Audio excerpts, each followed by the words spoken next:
Bienvenidos al ciclo de conciertos de las Jornadas de Música Contemporánea CCMC 2020. Ha sido un esfuerzo conjunto de meses para que podamos tener esta experiencia. Este es un evento apoyado por el Ministerio de Cultura, Programa Nacional de Concertación Cultural. Queremos agradecer también a nuestros demás colaboradores, UN Radio, la Pontificia Universidad Javeriana, la Universidad de los Andes, la Facultad de Artes de la Universidad Distrital y el Teatro Libélula Dorada. Esto definitivamente no sería posible sin ustedes. Es por eso que queremos invitarlos a llenar la encuesta que encuentran al final de esta presentación para seguir mejorando la calidad de nuestros eventos. Muchas gracias.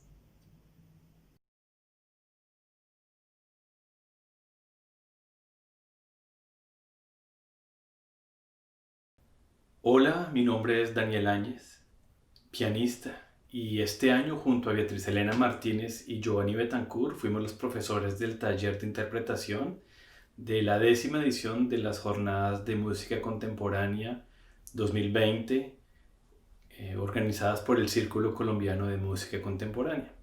Fue un taller que, como todos los años, duró 2 semanas, pero en este caso, en vez de especializarnos en un solo instrumento, lo abrimos a todos los instrumentistas que podían hacer el taller virtualmente desde su casa, y el énfasis del taller fue sobre el análisis para la interpretación. Fue un trabajo muy bonito que hicimos todos juntos, todos aprendimos mucho los unos de los otros y fue un proceso muy enriquecedor para todos.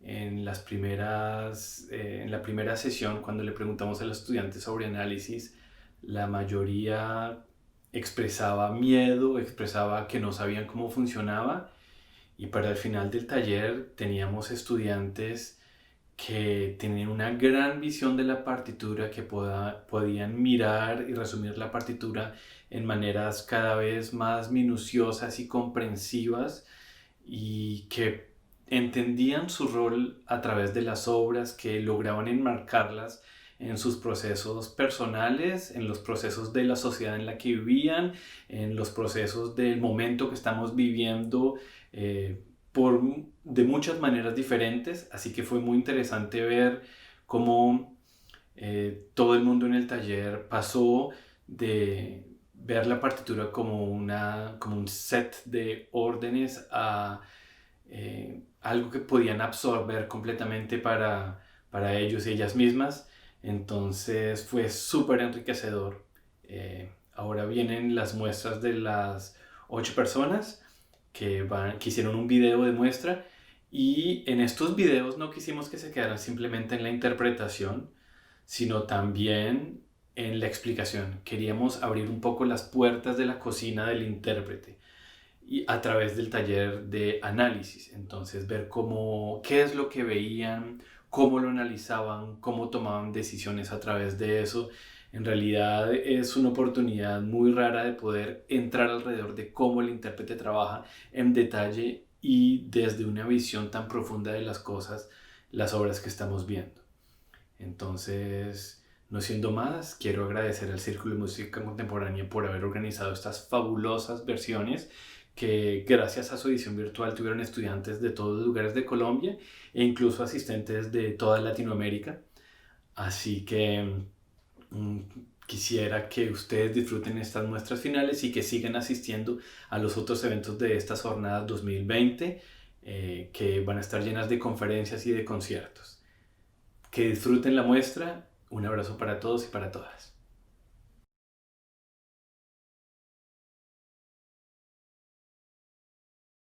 Hola a todos, soy Viviana Machado y quisiera presentarles un pequeño análisis para la interpretación de la obra Ein Kinderspiel del compositor alemán Helmut Lagerman. Esta obra está compuesta por 7 piezas cortas a través de las cuales el compositor quiere explorar los recursos sonoros del piano. Una resonancia es creada en el piano. Esta resonancia ha estado presente siempre en el piano, pero es aquello que en esta ocasión el compositor quiere destacar. Los recursos sonoros utilizados por el compositor en algunas ocasiones resultan contrarios a aquello que hemos aprendido como pianistas. Es por eso que se debe prestar atención a todos ellos. Y es precisamente lo que el compositor quiere explorar en esta obra. ¿Qué pasaría si hiciéramos todo lo contrario a lo que estamos acostumbrados a hacer? Ahora hablemos un poco de esos recursos de los cuales el compositor se vale para crear la resonancia en el piano. El primer recurso será la utilización del pedal de resonancia, pedal derecho del piano. Este pedal se utilizará en 6 de las 7 piezas de la obra y será el que creará la mayor resonancia dentro del instrumento, ya sea por acumulación de sonido,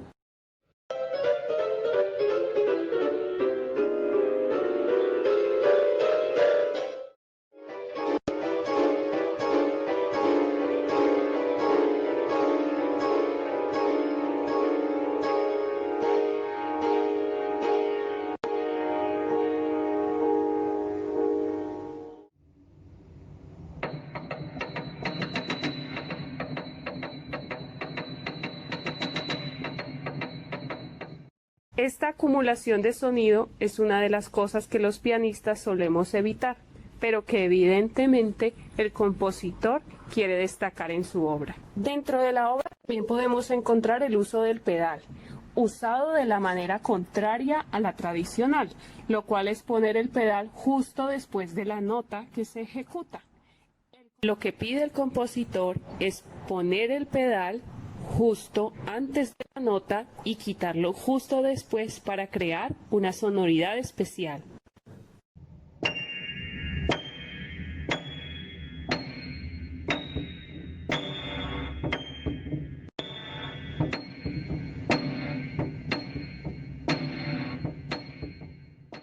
El pedal es tan importante dentro de la obra que ella termina con la ejecución del pedal, sin ninguna nota, solamente el pedal, para que el oyente escuche aquello que ocurre dentro del piano y que generalmente no es percibido.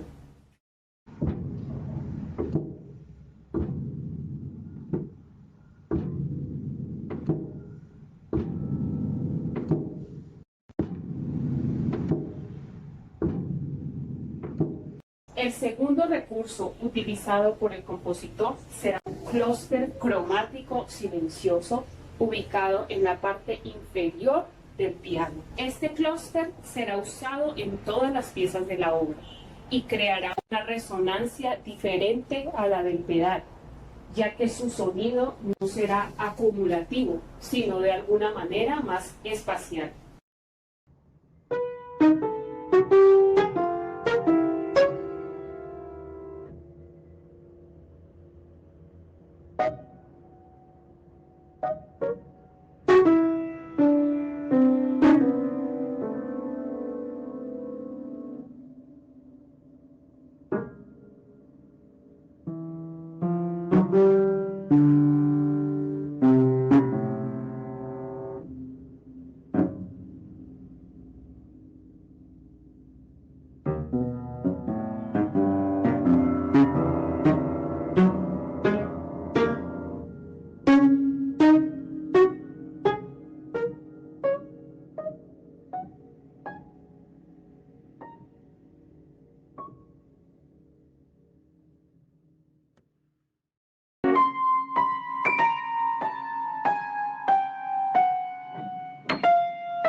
Pero el compositor también usa este recurso de manera contraria.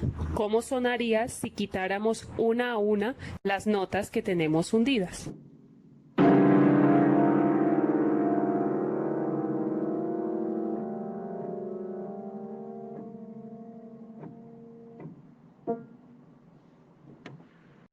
En la pieza número 5 encontraremos la máxima exposición del pedal digital unido al pedal de resonancia. El compositor crea un clúster cromático con ambas manos y decide levantar algunos dedos y algunos dejarlos hundidos, creando así diferentes resonancias y colores en el piano.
La articulación también será usada a favor de las diferentes resonancias que el compositor quiere mostrar y explorar.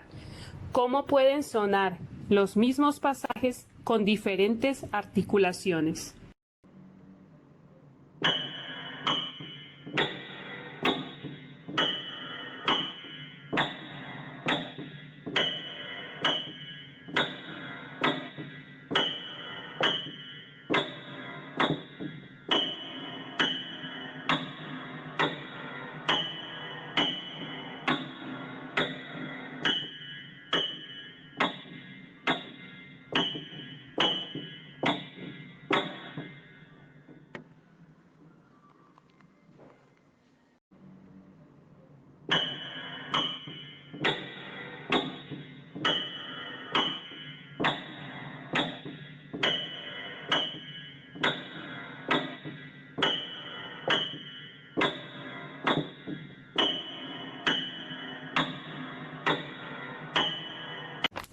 El quinto recurso utilizado por el compositor será la dinámica, no como un recurso expresivo, sino como un recurso sonoro y de amplificación a la resonancia del piano.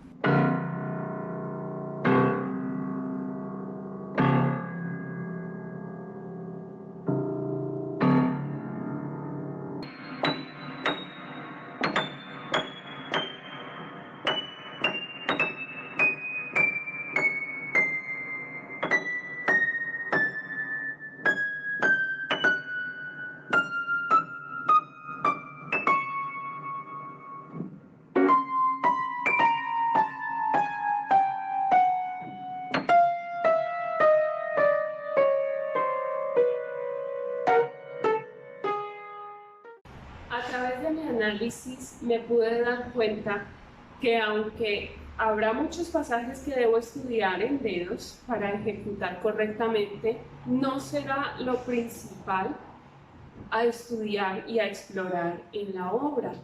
Deberé prestar mayor atención al pedal de resonancia, que es el recurso más utilizado por el compositor para crear esa resonancia dentro del piano. A través de la obra, la gema me lleva a no querer destacar aquello que está escrito en el pentagrama, sino en explorar aquello que sucede dentro del piano cada vez que yo ejecuto simples notas en un pentagrama.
Bueno, acabamos de escuchar la obra prima, que es del compositor Fernando Sulpici, de quien no he encontrado mucha información, pero para ser justos en realidad no la he buscado de manera muy juiciosa.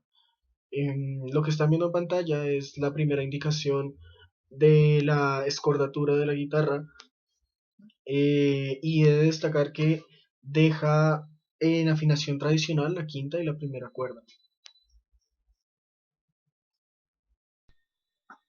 Esta que vemos es la primera hoja y en principio yo no sabía cómo interpretarla, todavía no estoy seguro de saberlo, pero ya me siento un poco más cerca. Y esta notación que nos presenta la pieza nunca la había trabajado yo, entonces em, lo primero que pensé es que se trataba de una especie de agrupación gestual, de racimos gestuales, aunque la palabra racimos en realidad es de Daniel Áñez, que fue quien me la mencionó. La segunda hoja es más bien una tablatura, o eso es lo que pienso en cuanto la veo. Para este taller decidí trabajar en realidad solo un fragmento de la primera hoja. Después de eso, pues traduje las instrucciones para no quedarme solamente con una primera impresión. Y más o menos esto que acabo de decir, o sea, todo lo que acabo de decir es lo que resume lo que yo sabía antes de iniciar el taller.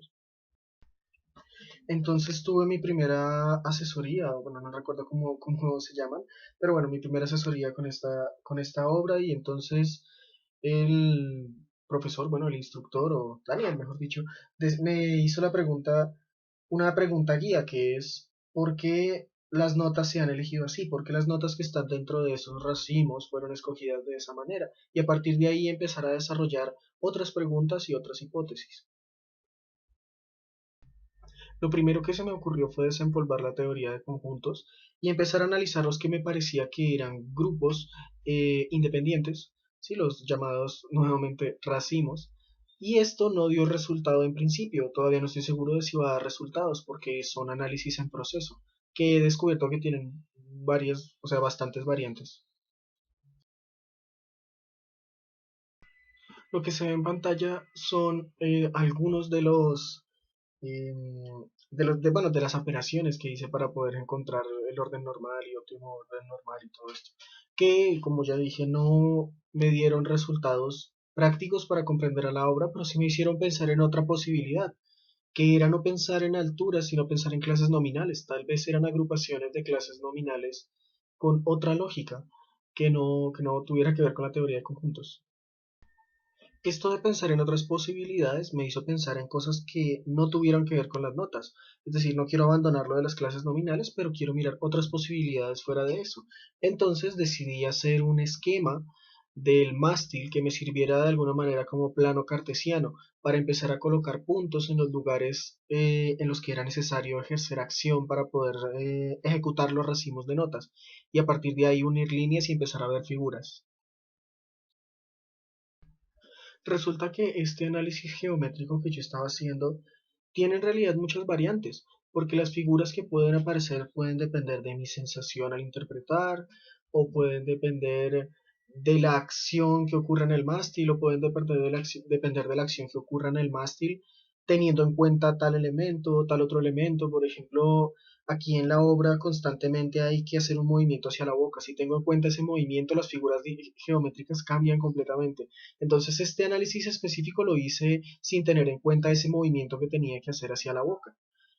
Y si bien creo que puede no estar relacionado con las motivaciones que tenía el compositor para colocar las notas en esos racimos de la manera en la que lo hace, sí pienso que me permitió apropiar la obra de otra manera, entenderla de otra manera y empezar a establecer nuevas relaciones. Una de esas cosas que se me ocurrió después de haber hecho este análisis fue clasificar los gestos dependiendo de su complejidad aparente. Entonces, los que consistían solo en un punto son gestos simples para mí, los que consisten en varios puntos unidos son semisimples y los que son ya muchos puntos unidos y que se entrecruzan y cosas similares vienen a ser gestos complejos. Y así me di cuenta que el único gesto complejo que aparece en el quinto sistema de la obra, justo antes de un gesto que es tan complejo que no puedo considerar que se pueda analizar de la misma manera que todo el contenido anterior. Entonces, eso me lleva a separar la obra en cuestión formal, a pensar que es forma A, quiero decir que las partes son A, B y C. C por cómo está escrito, que es lo que viene a estar en la segunda hoja. A porque una misma lógica me permitió analizar toda esa sección. Y B porque escapa la lógica tanto de C como de A.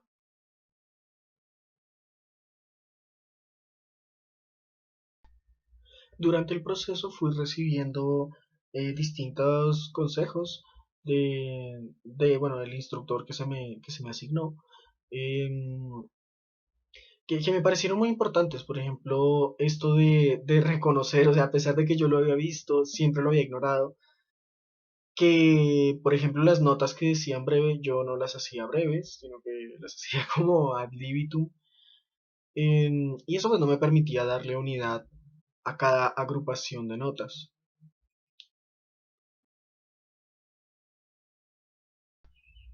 Resulta que además de ese gesto complejo que aparece al final de la parte A, entre sistemas aparece un gesto que es más complejo que los demás, que me lleva a pensar en una especie de semicadencia.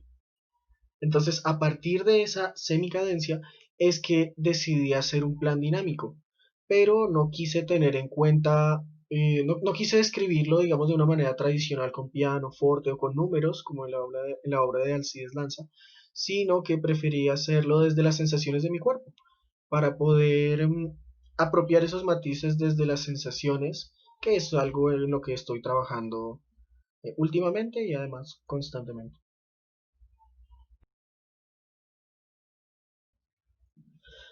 Y lo que he comentado anteriormente, todo lo que he comentado anteriormente es lo que me queda de estas jornadas de música contemporánea y varias otras cosas que me falta revisionar varias veces, ¿sí? De las exposiciones y distintos consejos. En cualquier caso, decidí tocar en este taller este primer fragmento porque sentí que me iba a dar las claves para poder tocar todo lo demás y además porque el análisis que quiero para la segunda hoja lo quiero un poco más para mí, si se puede, si es que lo puedo decir de esa manera. Entonces, bueno, gracias por todo y no sé, nos veremos en el futuro.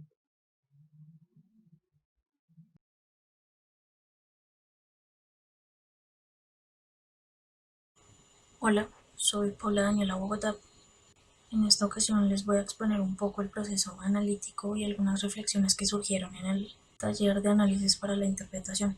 Veremos la obra Ocean Child del compositor Eber Vázquez. Esta obra nace en el 2015 bajo un encargo que hizo el guitarrista Juan Carlos Laguna para su CD en memoria de Toru Takemitsu.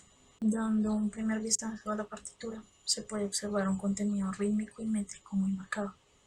Hay una alta presencia de dinámicas y cambios tímbricos específicos. Haciendo una primera relación con el nombre, parto del significado de la palabra toro, que en español es mar, y desde allí empezaría a desarrollar discursivamente la obra. Esto se complementa un poco con las charlas que tuvimos, en donde se tienen en cuenta las relaciones externas y las influencias de los compositores. La numeración de elementos fue esencial para poder determinar la forma de la obra y entender que esos contornos rítmicos mencionados eran elementos constructivos de la obra, que a partir de estos se iba a desarrollar. Esta es la forma que surge después del análisis de esos elementos. La parte A presenta elementos que se van a desarrollar en el resto de la obra. Hay una construcción de una atmósfera sutil que va a ser contrastada con las siguientes secciones. En el desarrollo hay una expansión y exploración de las posibilidades que brinda el motivo. Hay uso de aumentaciones, disminuciones, unas variaciones rítmicas que le dan cierto sentido a la obra. Hay una presencia de segundas que van a estar construyendo una densidad sonora como preparación a la sección siguiente. En la parte C se definió, era como el punto de clímax, en donde hay una densidad sonora fuerte y de tensión. Allí también se puede establecer una relación con la importancia en el gesto y cómo este puede ayudar a complementar la interpretación. Esta sección tiene un fragmento de tránsito y modulación tímbrica que conecta de cierta forma una reexposición en donde se utilizan algunos elementos sonoros similares a esa atmósfera inicial. Se sigue manteniendo una especie de contraste entre la tensión y la relajación. Volviendo de nuevo al nombre de Toru Takemitsu, encuentro nuevamente una relación con una de sus obras, Toward the Sea, para flauta y guitarra, en su primera versión de 1981. En esta, el compositor refleja un poco la dimensión espiritual y meditativa de su música, pero también expresa un simbolismo del mar como un espacio entre Oriente y Occidente, y esto de cierta forma define esa identidad intermedia que él manejaba como compositor. A partir de allí encuentro una nueva curva expresiva y dinámica para construir la interpretación de la obra de Eber Vázquez.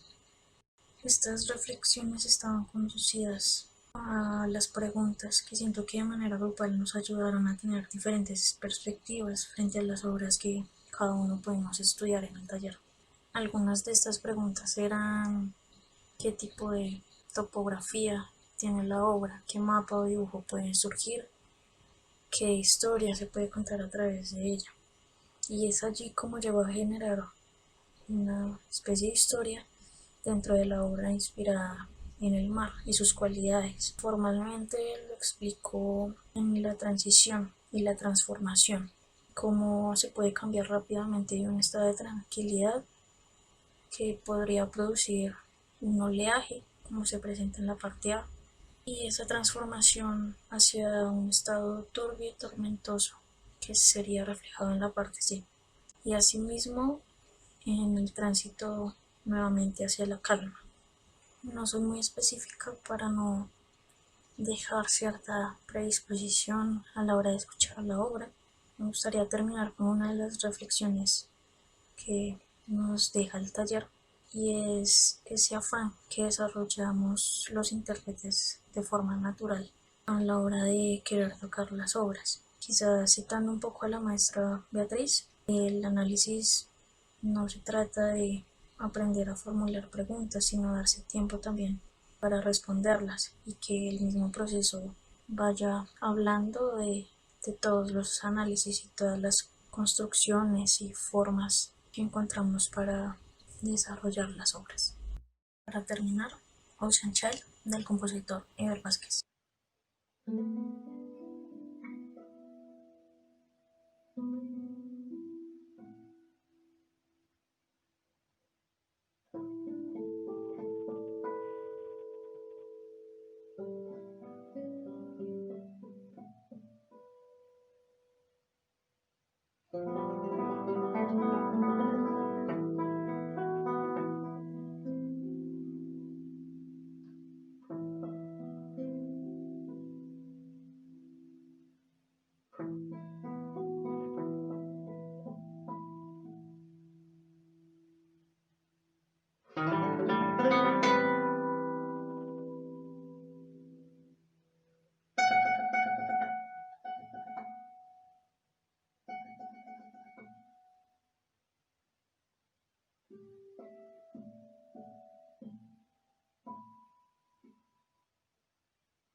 Mi nombre es Rodolfo Acosta y quisiera compartir una muestra mínima del trabajo realizado en cuanto a análisis para la interpretación llevado a cabo durante el presente taller. Vale la pena comentar que las dos piezas en las cuales me concentré comparten la particularidad de tener partituras netamente textuales. Además, ambas piezas suelen ser bastante extensas en cuanto a su interpretación. Pero para la muestra final optamos por, en el caso de vocal A, hacer una especie de resumen micro en el cual en el curso de 2 minutos se presentan casi todos los materiales que aparecen a lo largo de la obra. En el caso de I Am Sitting in a Room, hice dos versiones, dos caminos diferentes del proceso esencial de la pieza, cada uno de ellos tomando también 2 minutos. En esta diapositiva podemos ver algunas de las estrategias analíticas presentadas por la maestra Beatriz Elena Martínez durante el taller y que utilicé conscientemente durante los procesos de análisis de cada una de las piezas.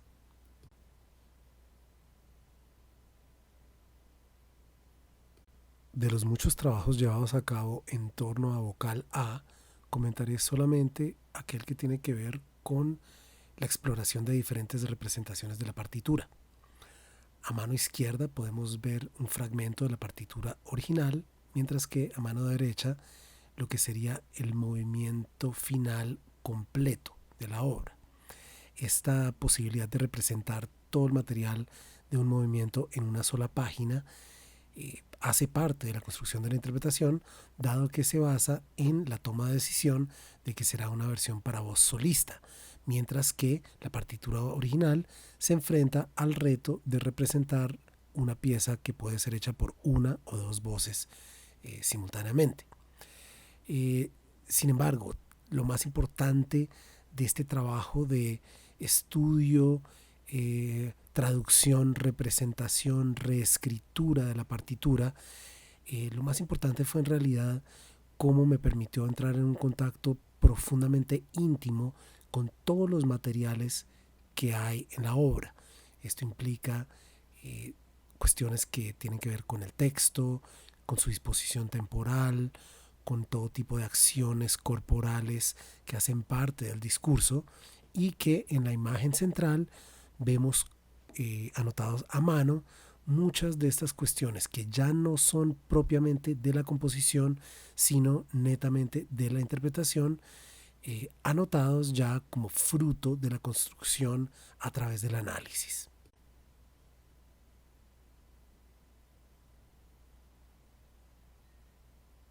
En el caso de I Am Sitting in a Room, quisiera comentar solamente un aspecto del trabajo analítico, el cual se basó en una docena de pruebas de realización del proceso que pide el compositor, utilizando un texto mínimo que permitió analizar los resultados acústicos de cada una de las versiones y así poder conscientemente elaborar las dos versiones breves que he compartido en la muestra. Pues la esencia de la obra es el proceso, y lo que revela es el alma acústica de estos 80 metros cuadrados que han sido los límites de mi mundo durante la cuarentena. Pues la esencia de la obra es el proceso, y lo que revela es el alma acústica de estos 80 metros cuadrados que han sido los límites de mi mundo durante la cuarentena. Pues la esencia de la obra es el proceso, y lo que revela es el alma acústica de estos 80 metros cuadrados que han sido los límites de mi mundo durante la cuarentena. Pues la esencia de la obra es el proceso, y lo que revela es el alma acústica de estos 80 metros cuadrados que han sido los límites de mi mundo durante la cuarentena. Pues la esencia de la obra es el proceso, y lo que revela es el alma acústica de estos 80 metros cuadrados que han sido los límites de mi mundo durante la cuarentena. Pues la esencia de la obra es el proceso, y lo que revela es el alma acústica de estos 80 metros cuadrados que han sido los límites de mi mundo durante la cuarentena. Pues la esencia de la obra es el proceso, y lo que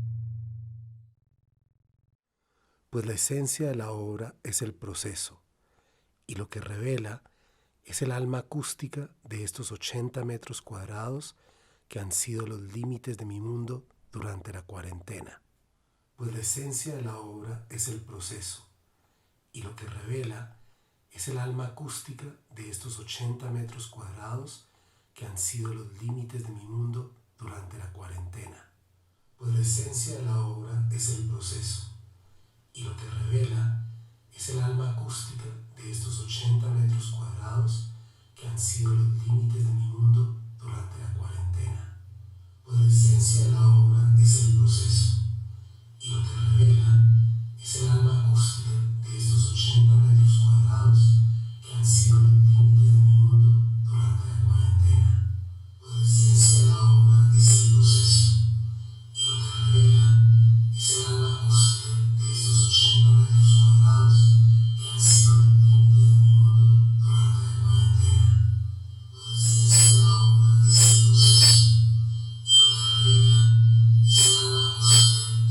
estos 80 metros cuadrados que han sido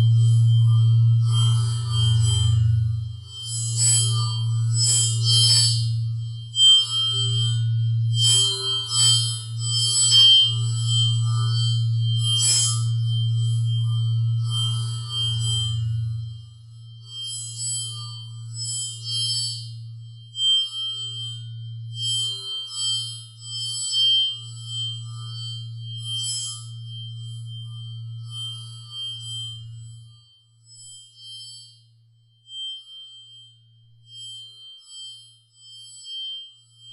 80 metros cuadrados que han sido los límites de mi mundo durante la cuarentena.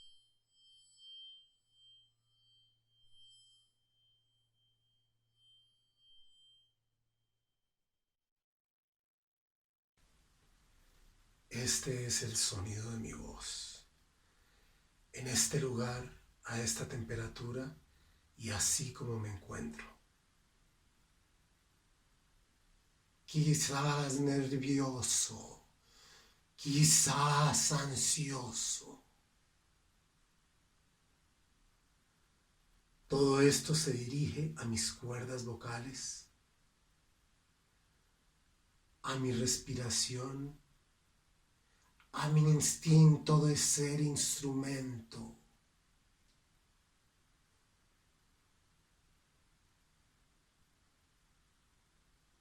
Ahora que digo este poema,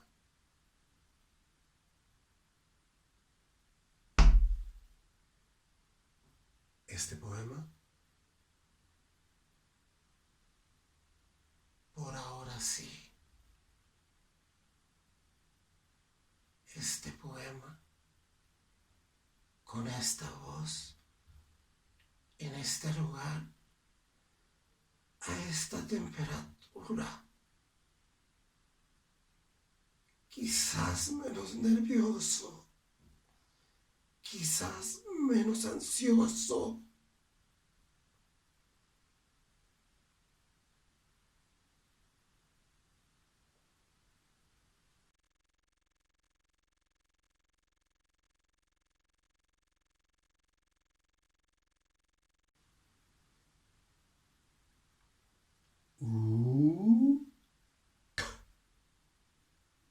O, o, I.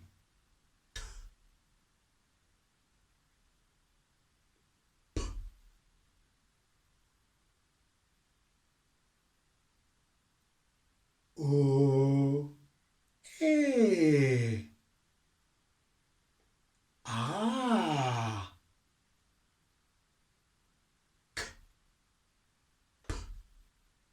U. U.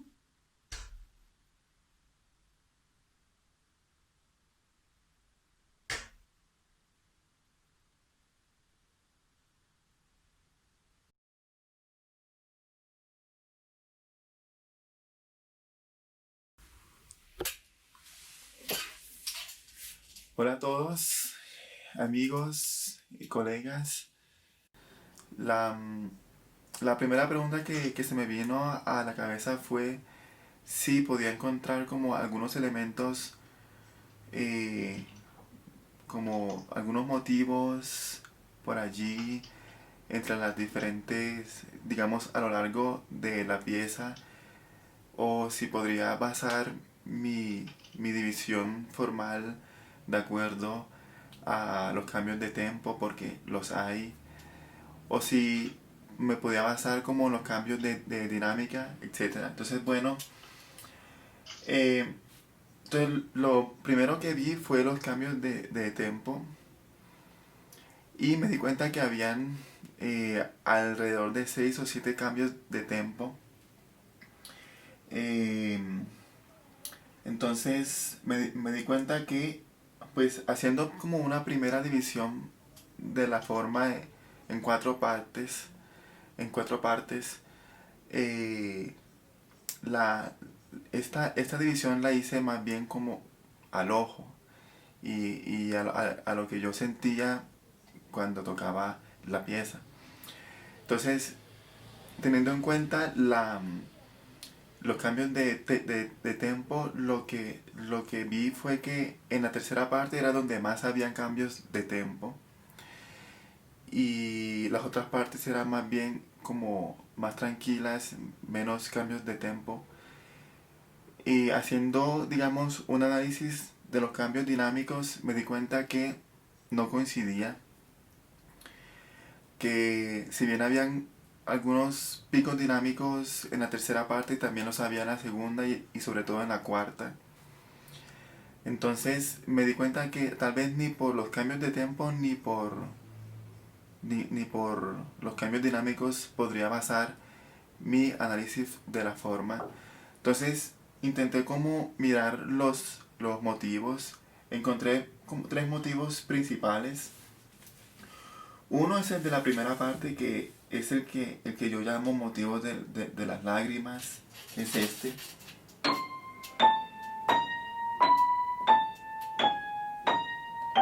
no hay un patrón que se repita. Entonces, lo que inferí de aquí es que no importa tanto las notas, sino más bien como el carácter, la atmósfera. Este motivo lo encontré, por ejemplo, después, hacia el final de la primera página, en el segundo compás.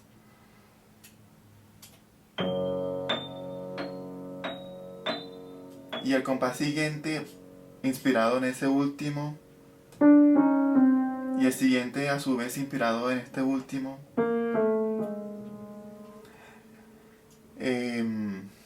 También, por ejemplo, encontré este mismo motivo hacia la segunda página, segundo sistema, tercer compás, pero más escondido. Aquí en una voz intermedia. Y también lo encontré hacia el final, amplificado, es decir, o más bien aumentado. No en corcheas, sino en blancas.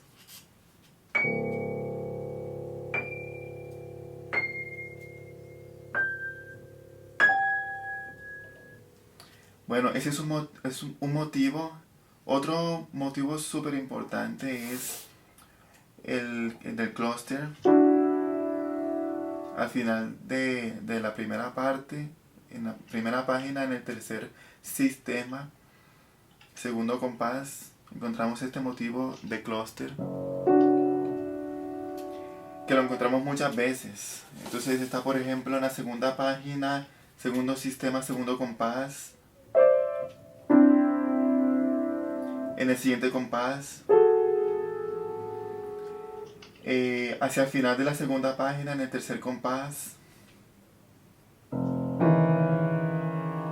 Entonces este motivo, digamos que lo podemos encontrar durante toda la pieza. Y otro motivo que me pareció importante es el que llamo el de la... Uno baja las teclas pero no suena, y suenan por simpatía con otras notas.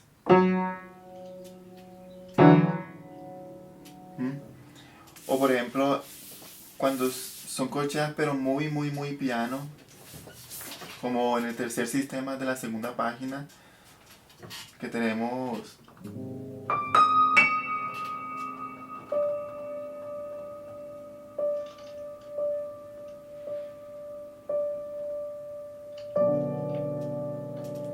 Entonces, esa también puede ser por simpatía. Desde las notas, me fijé que había unas notas importantes. Por ejemplo, en la primera parte el sol bemol, en la última parte el re bemol, que tienen relación entre ellas. En la segunda parte el fa y el re. Siempre estas notas que están en los bajos. Y que pueden tener relación entre ellas. Entonces, eso también como que me motivó a decidir la separación en partes y a organizar la forma. Entonces,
Muchas gracias.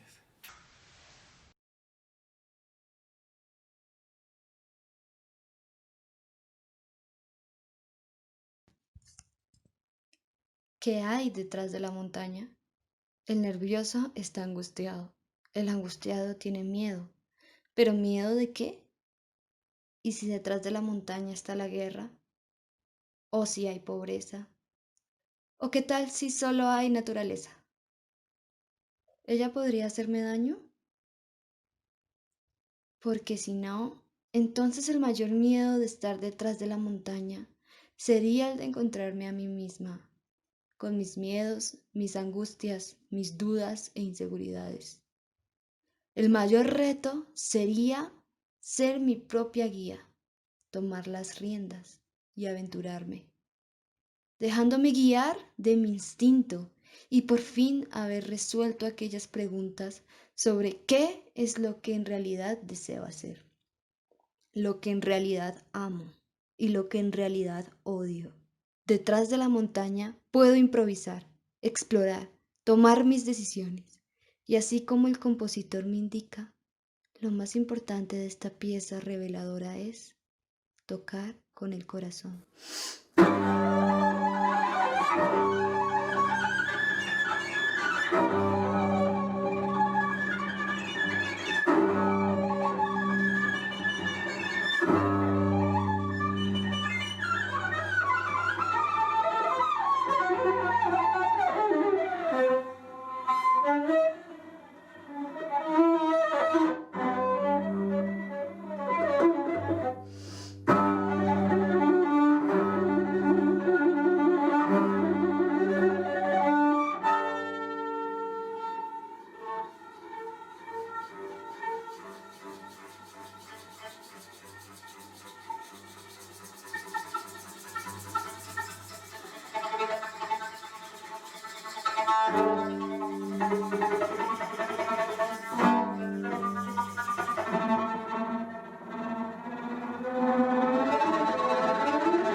Dile, Dios.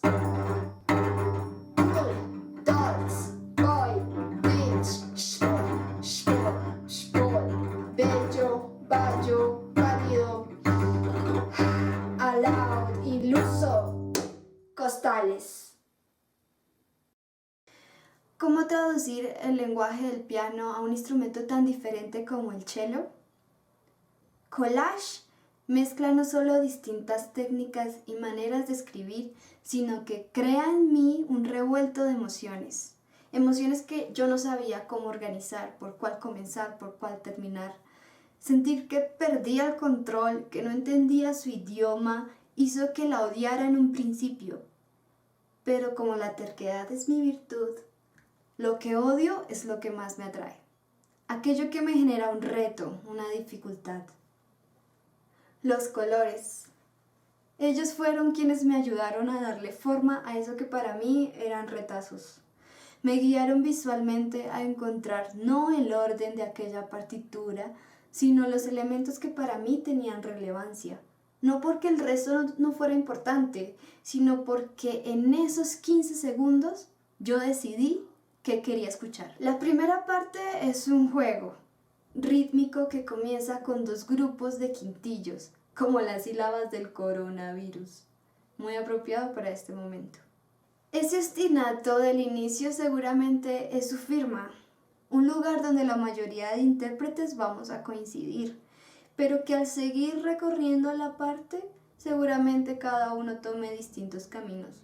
Exploro mi voz en armonía con mi cello y encuentro en ese sonido mi meditación. No solo mi voz quiere participar, sino también esos sonidos que se producen al juntar mis labios o juntar mi lengua contra el paladar o cuando golpeo el piso con mi pie. Esos sonidos quieren sobresalir en las partes percutidas que anteceden mis murmullos. Cada palabra de los parlatos es importante. Quiero que algunas suenen diferente. ¡Diablos! Es una palabra perfecta para mezclar con el crescendo de mi arco. ¿De pilas? Adoro el acento de las preguntas. Un silencio del que nunca me había percatado da inicio a mi improvisación. Quiero escuchar esos multifónicos de mis dedos bailando sin una coreografía estricta. Quiero también citar al compositor. Por eso uso su ostinato, el que él utiliza al principio, porque así como él me permite complementar su creación, yo quiero agradecerle citándolo en mi creación. Y al igual que cuando estaba detrás de la montaña, quiero explorar los puntos de contacto que producen tan distintos timbres que deleitan a mi oído. Clúster. Intentaré hacer un pizzicato frenéticamente mientras voy subiendo el registro. Luego aparece una percusión con notas que desprenden armónicos casi inaudibles gracias a la vara de mi arco, que realiza el gesto de los símbolos percutidos y de las espirales de la percusión. Una de las mejores partes son las llaves rebotando y vibrando entre las cuerdas de mi cello.